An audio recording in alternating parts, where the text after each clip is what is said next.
Irmão Paulo, eu não preciso ir para a igreja não.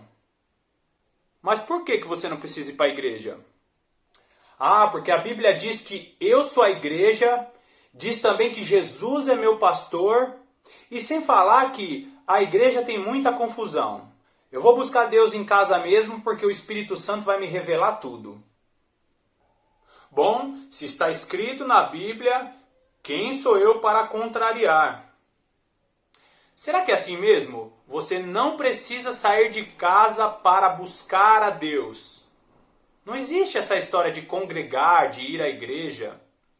E esse é o tema do vídeo de hoje. Seja muito bem-vindo ao canal Lâmpada para os Meus Pés. É muito bom ter você aqui comigo.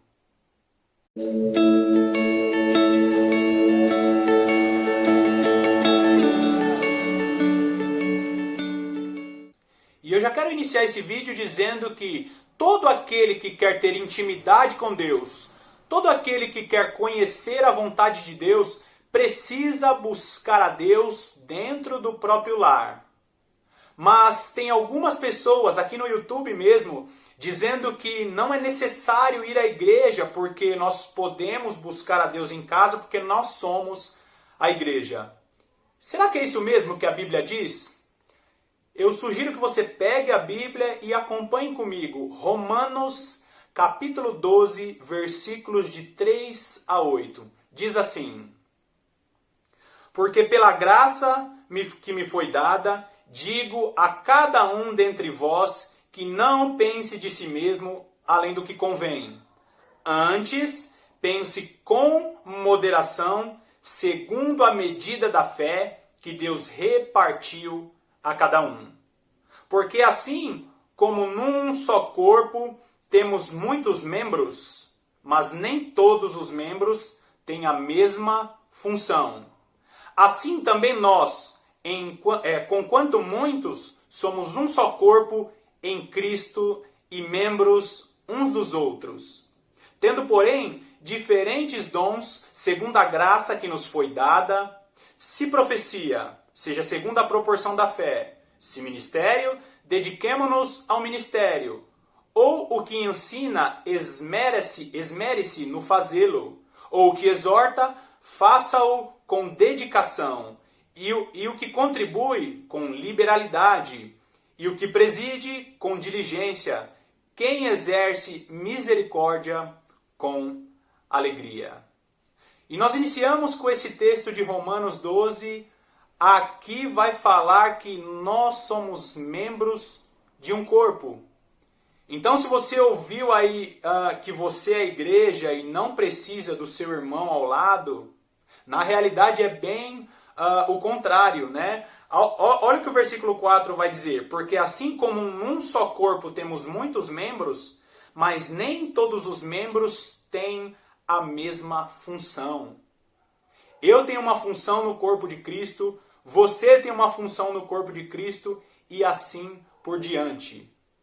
E aqui o apóstolo Paulo, ele coloca a dinâmica do funcionamento de um corpo. Então tenta imaginar aí, se você machuca um dedo, de repente machuca de maneira grave o dedo e precisa ir ao hospital. O que você faz? Você arranca o dedo, manda aí o motoboy, alguém levar lá no hospital, e você deixa ele lá no hospital e fica esperando o dedo ficar pronto. É assim que funciona?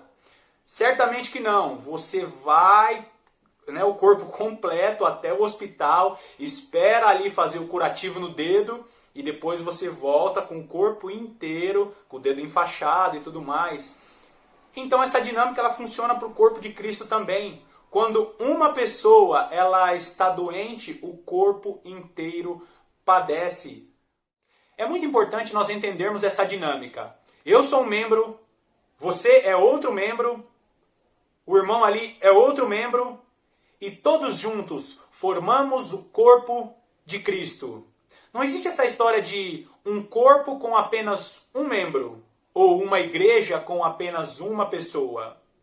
Mas a Bíblia ainda diz mais. Acompanhe a leitura do texto comigo. Hebreus capítulo 10, versículos 24 e 25. Diz assim: Consideremo-nos também uns aos outros, para nos estimularmos ao amor e às boas obras, Não deixemos de congregar-nos, como é costume de alguns. Antes, façamos admoestações, e tanto mais quanto vedes que o dia se aproxima. No versículo 24 ele vai dizer, para nos estimularmos ao amor e às boas obras. Quando você convive com pessoas, o próprio Deus te proporciona situações para você trabalhar as obras de amor. E olha o que diz o versículo 25. Não deixemos-nos de congregar. E eu vou deixar aqui a palavrinha congregar no original grego. Essa palavrinha que está aparecendo na tela aí. Episunagoge. Eu acho que é assim que se lê. Que é a palavrinha grega que no original significa uma reunião em um lugar. Ou assembleia religiosa. Se eu fosse parafrasear esse versículo, eu poderia dizer: não deixemos-nos de nos reunirmos. Não deixemos-nos de fazer uma assembleia religiosa. Porque é vontade do nosso Deus que estejamos ali trabalhando as obras de amor. Ele ainda vai dizer no final do versículo, façamos admoestações. Você sabe o que significa admoestação? A admoestação é aquela bronca que a gente dá no irmão, mas claro, como diz Gálatas, né? É aquela bronca com espírito brando. Olha, você não pode fazer isso, você não pode fazer aquilo. Mas talvez você me pergunte, irmão Paulo, e aquele versículo que diz, onde estiverem 2 ou 3, ali eu estarei com eles. Ali eu estarei, onde estiverem 2 ou 3 reunidos em meu nome, ali eu estarei. Jesus falou isso. Então, se eu me reunir com 2 ou 3 pessoas, já é o suficiente, certo? Acompanhe a leitura do texto comigo. Mateus, capítulo 18, versículo 15. Mateus 18, versículo 15. Diz assim: se teu irmão pecar contra ti, vai arguí-lo entre ti e ele só. Se ele te ouvir, ganhaste ao teu irmão. Se, porém, não te ouvir, toma ainda consigo 1 ou 2 pessoas, para que pelo depoimento de 2 ou 3 testemunhas, toda a palavra se estabeleça. E se ele não os atender, dize-o à igreja. Presta atenção, 2 ou 3 pessoas não formam a igreja. Aqui está dizendo, se o irmãozinho não atender, você vai e dize-o à igreja. E se recusar ouvir também a igreja, considera-o como gentio e publicano.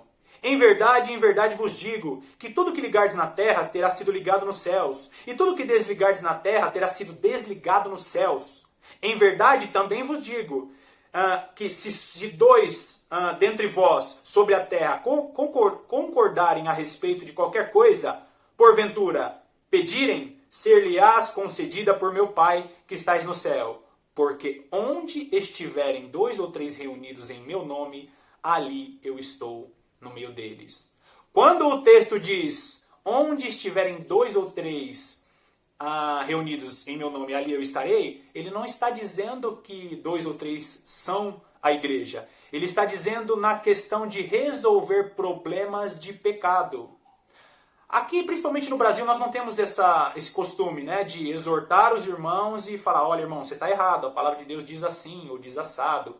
E aí, se aquele irmão ele não concordar com o pecado que ele está cometendo, nós devemos chamar um segundo ou até um terceiro irmão para admoestá-lo, para corrigi-lo. E aí sim, se aquele irmão ele não ouvir o que eu e mais 2 ou 3 pessoas estamos dizendo, o que nós precisamos fazer? Apresentar a igreja. Então, quando muitas pessoas usam esse versículo, onde estiverem 2 ou 3 em meu nome, usam esse versículo para dizer, olha aí, 2 ou 3 já é igreja. Na realidade, aqui está dizendo que 2 ou 3 são testemunhas para a correção de um irmão que possivelmente aí tenha errado. Então, nós precisamos tomar muito cuidado. Eu aconselho você a ler Mateus 18, de 15 ao 20, tá? Aí também tem aquela desculpa que os irmãos inventam. Jesus, ele é o meu pastor. Eu não preciso ir à igreja, não preciso de pastor. Mas será que é isso mesmo que a palavra de Deus nos diz? Acompanhe mais uma leitura do texto comigo. Efésios capítulo 4, versículo 11. Diz assim: E ele mesmo, ele quem? Jesus. E ele mesmo concedeu uns para apóstolos, outros para profetas, outros para evangelistas e outros para pastores e mestres, com vistas ao aperfeiçoamento dos santos para o desempenho do seu serviço, para a edificação do corpo de Cristo, até que todos cheguemos à unidade da fé e do pleno conhecimento do Filho de Deus, à perfeita varonilidade, à medida da estatura da plenitude de Cristo. Aqui algumas pessoas vão dizer que não existe mais profetas, não existe mais esses ministérios, só existe o pastor e o mestre. Mas olha o que o texto diz no versículo 13. Até que cheguemos todos à unidade da fé. Ou seja, esses ministérios vão existir até que cheguemos à unidade da fé.